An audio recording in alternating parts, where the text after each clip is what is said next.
Olá, eu sou Adriana, secretária do Museu de Zoologia. Sejam bem-vindos.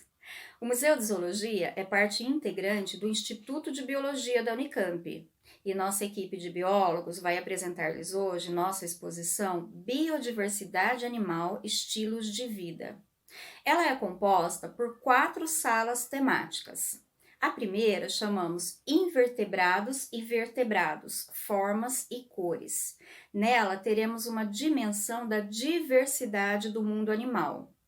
Temos também o módulo Vida na Água, com aquários de água doce e salgada e alguns animais desses habitats. Uma outra sala chamamos Cidade das Formigas Saúvas. Nela aprenderemos sobre a organização das colônias, alimentação, reprodução e outras curiosidades sobre esses animais. Temos também uma sala muito interessante chamada Hóspedes e Penetras. Ela nos lembra o nosso ambiente doméstico. E no nosso ambiente doméstico, na nossa casa, quais os animais que são considerados hóspedes? E os penetras, quem são? São penetras mesmo? Vamos aprender um pouco? Vamos lá?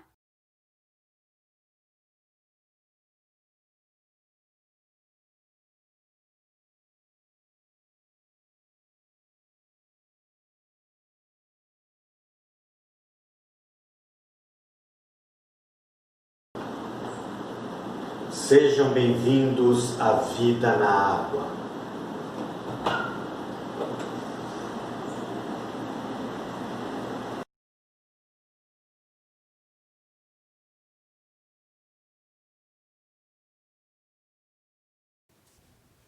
Pessoal, eu vou deixar a luz da sala alguns instantes apagada para vocês poderem observar os animais invertebrados e vertebrados nos aquários de água doce e de água salgada, tá?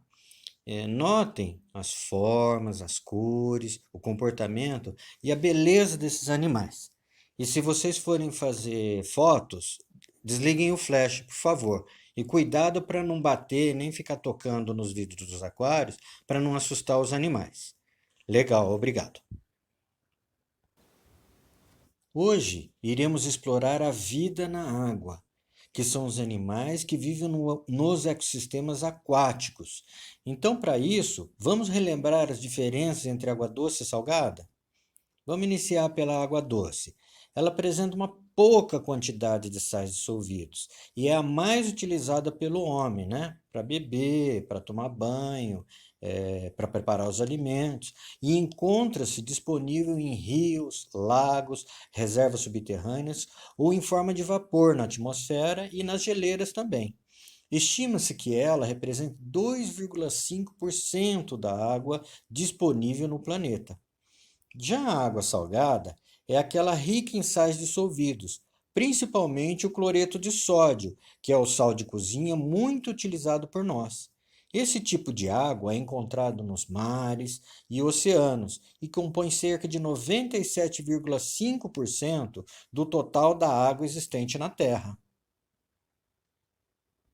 Olá, eu sou Arthur Furegatti, biólogo do Museu de Zoologia da Unicamp, e esta sala é a sala de Vida na Água. Vamos iniciar a visita por esse aquário de água salgada, com vários tipos de corais que reproduzem um ambiente marinho recifal, com alguns personagens da famosa animação Procurando Nemo. Vocês assistiram aquele desenho do Nemo? Olha o Nemo ali, ó, que é o peixe palhaço, né? E a Dory? Ah, aquela azulada ali, ó, que tem problema de memória. E o Bubbles, lembra do Bubbles, ou aquele amarelão que adora bolhas, né? Bolha, bolha, bolha, bolha. Todos esses peixes são animais exóticos por serem provenientes dos oceanos Índico e Pacífico. Eles não são da fauna brasileira. Vocês se lembram o que são corais? Hum, Corais são animais invertebrados marinhos sésseis. E o que isso significa? Que eles vivem fixados ao substrato e são formados por pólipos individuais ou pólipos coloniais, que fazem simbiose com algas fotossintéticas, né? Algas que fazem fotossíntese. e elas são chamadas as zooxantelas. Essas zooxantelas vivem no interior do coral e fornecem-lhe alimento como compostos orgânicos, e são as zooxantelas responsáveis pela coloração desses corais. Esses são os vários pólipos de um coral colonial conhecido como carpet brown. Vejam que esses diversos tipos de corais que podem estar presentes nos recifes formam um ambiente com várias tocas, fendas e buracos. E essa estrutura é responsável por concentrar uma grande biodiversidade marinha, fornecendo abrigo e alimento para inúmeras espécies. Vamos falar dos peixes agora? O Nemo é uma das espécies de peixes palhaços, ou peixes anêmonas, que vivem associados às anêmonas do mar, cada um oferecendo benefício ao outro. A anêmona fornece proteção e, em troca, o peixe palhaço defende a anêmona de seus predadores e parasitas. Mas aqui nesse aquário nós não temos nenhuma anêmona no momento.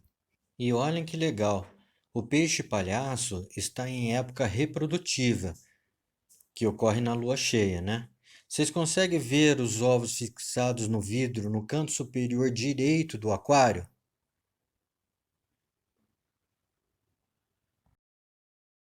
Ampliando a imagem da desova, é possível visualizar os peixinhos já formados, com a coloração alaranjada típica dos pais. A eclosão dos filhotes normalmente ocorre no 10º dia, e a produção de filhotes em cativeiro é relativamente simples, o que faz diminuir a coleta desse carismático peixinho. Na natureza, a desova ocorre sobre uma rocha bem pertinho de uma anêmona, ou até mesmo na base da anêmona do mar em que vivem. E quem cuida dos ovos e dos peixinhos que nascerem é o pai, e o casal permanece junto por toda a vida. E veja que interessante, todos os peixes palhaços nascem machos, mas eles são hermafroditas. Caso a fêmea do grupo morra, o maior macho daquele grupo, né, muda de sexo e passa a ser a nova fêmea reprodutora.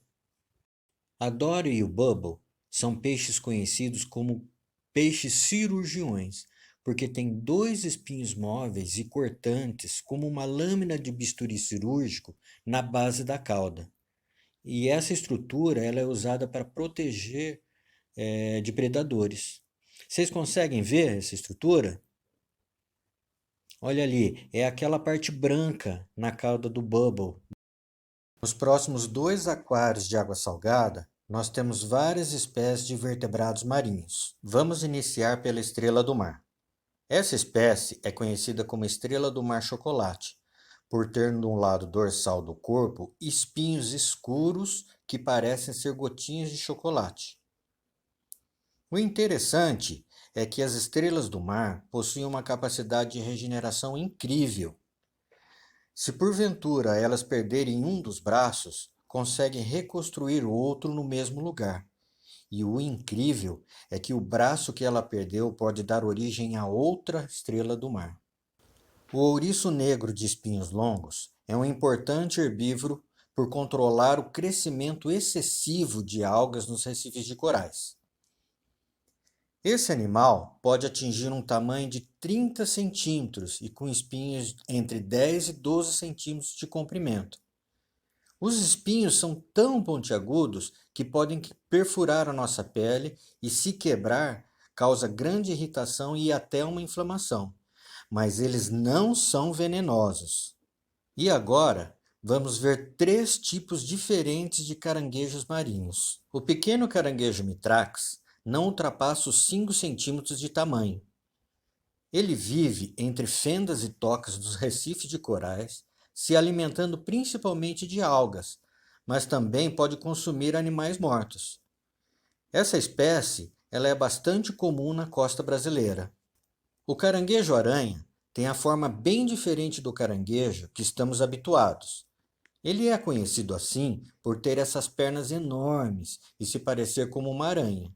Mas lógico que não é uma aranha, ainda mais no mar. Quando adulto, atinge até 10 centímetros de tamanho. E é um caranguejo de hábito noturno e, em aquários, é um predador voraz de vermes de fogo, que são aqueles anelídeos marinhos. Vejam que diferente esse caranguejo.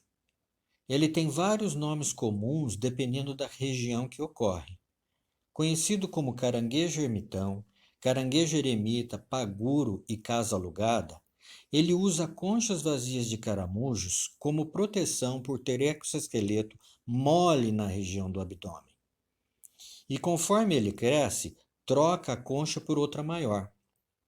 O curioso é que na natureza foram observados ermitões protegidos por latas de refrigerante, frascos plásticos ou de vidro descartados no mar. Nossa, gente, é muito estranho. Eu já vi um ermitão usando uma lata de refrigerante. As duas espécies de camarões a seguir, que vivem nos recifes de corais, realizam interações ecológicas com diferentes grupos de animais marinhos.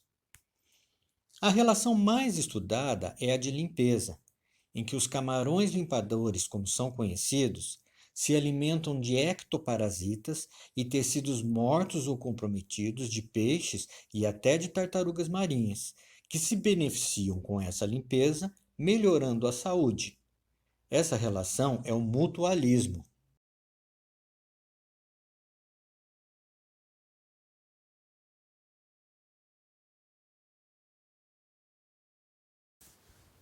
Esse aquário de água doce é a reprodução de um ambiente amazônico com plantas aquáticas naturais, similar aos rios com peixes da bacia do rio Amazonas. Notem que os cardumes de peixes ocupam diferentes lugares no aquário, como é na natureza. Alguns vivem próximos à superfície, outros à meia água, próximos ao fundo e até enterrados no substrato. O peixe rodóstomo, conhecido também como tetra-cabeça de fogo ou tetra-nariz de bêbado, vive em cardumes próximos à superfície da água, onde se alimentam de insetos que caem no rio. Um dos peixes ornamentais mais difíceis de se reproduzir em cativeiro. Os indivíduos comercializados são todos originários da natureza. O neon vive em cardumes e habita rios em águas rasas, sombreadas e com pouca correnteza. Alimenta-se de insetos aquáticos, vermes e pequenos invertebrados que vivem à deriva na água.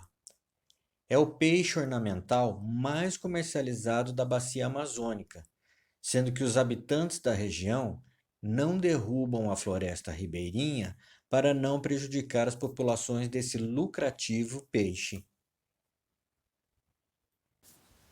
O acará-bandeira tem o corpo achatado lateralmente com barbatana dorsal e anal relativamente grande.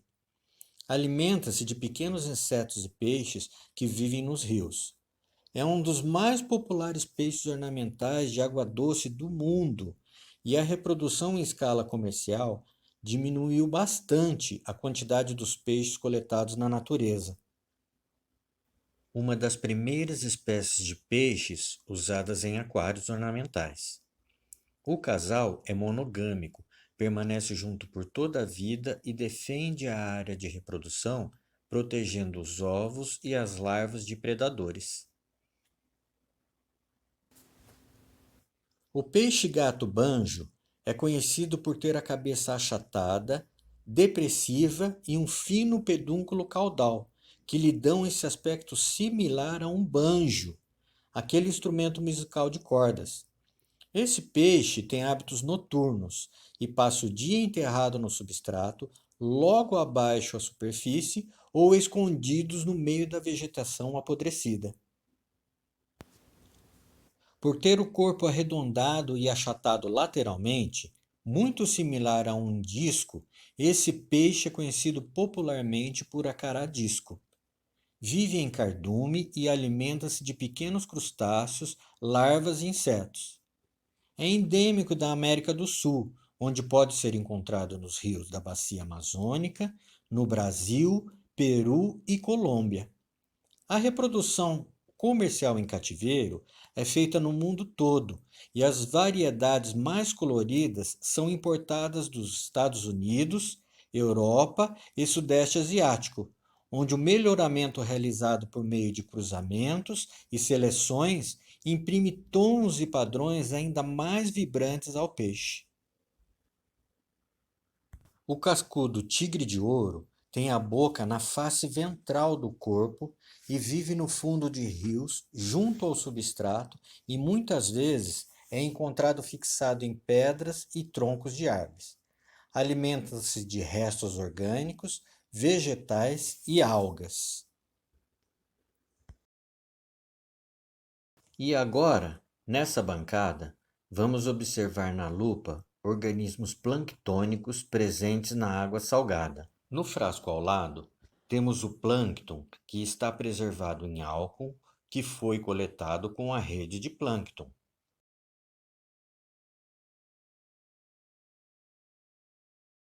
A rede tem forma cônica, que, lançada ao mar de uma embarcação, retém os diferentes tamanhos de organismos de acordo com o diâmetro da malha utilizada.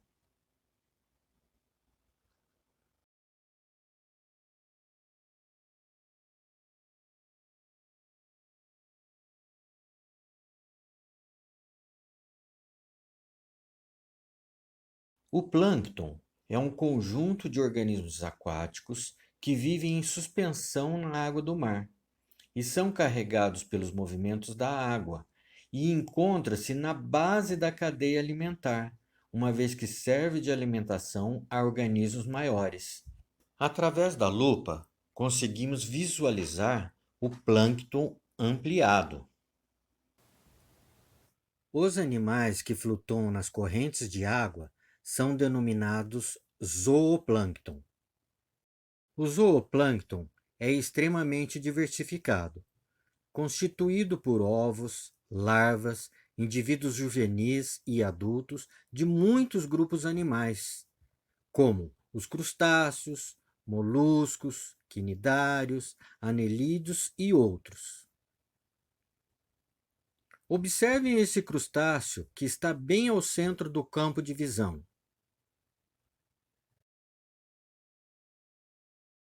Chama-se fitoplâncton o conjunto dos organismos aquáticos que tem capacidade fotossintética. É constituído principalmente por algas microscópicas e responsável pela produção de grande parte do oxigênio da atmosfera terrestre. Em casos de poluição, com descarga em excesso de nutrientes na água, o fitoplâncton pode multiplicar-se rapidamente, que, aglomerado em número suficiente, causa mudança na coloração da água, deixando-a esverdeada ou castanho avermelhada. Um exemplo é a maré vermelha. A próxima atividade desta bancada é a coleta e o estudo de animais bentônicos que vivem enterrados no substrato de ambientes aquáticos.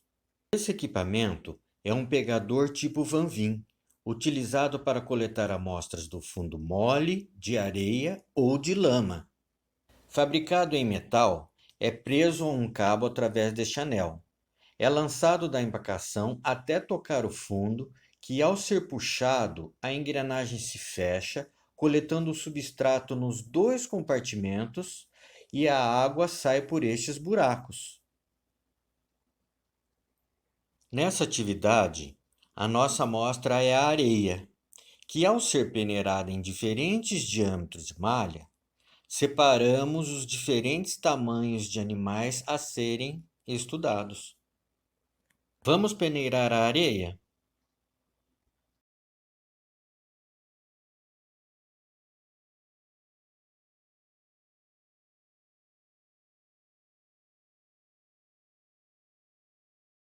Vejam, coletamos alguns animais.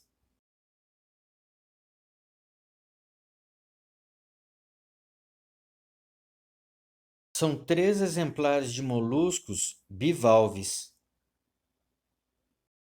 E para encerrar a nossa visita, aqui neste tanque simulamos o mar profundo, que é um ambiente de escuridão. E a forma de facilitar o encontro entre os animais é a bioluminescência. Esse fenômeno ocorre quando moluscos, crustáceos, peixes e outros organismos emitem luz própria ou vivem em associação simbiótica com bactérias luminosas. Neste ambiente onde não há luz, a bioluminescência desempenha várias funções, como a atração de parceiros sexuais da mesma espécie para a reprodução, atração de presas no caso de peixes carnívoros, e também pode atuar como defesa contra predadores. Agora, vamos à atividade, que é observar através desses orifícios fotos de animais neste tanque escuro. Ao acender uma lâmpada de luz negra dentro do tanque, diferentes regiões do corpo dos animais ficam evidenciadas, simulando a bioluminescência. E em seguida, ao acender uma lâmpada comum, conseguimos visualizar todo o corpo do animal. Observamos a bioluminescência no polvo, na esponja marinha, na lula e no impressionante peixe-dragão.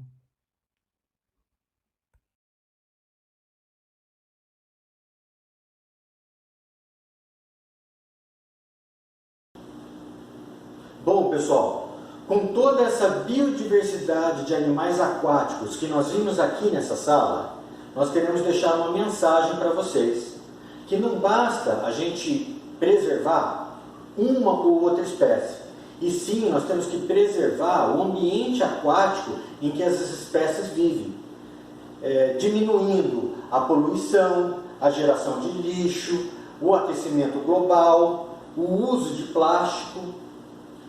Bom, espero que vocês tenham gostado dessa visita. Obrigado.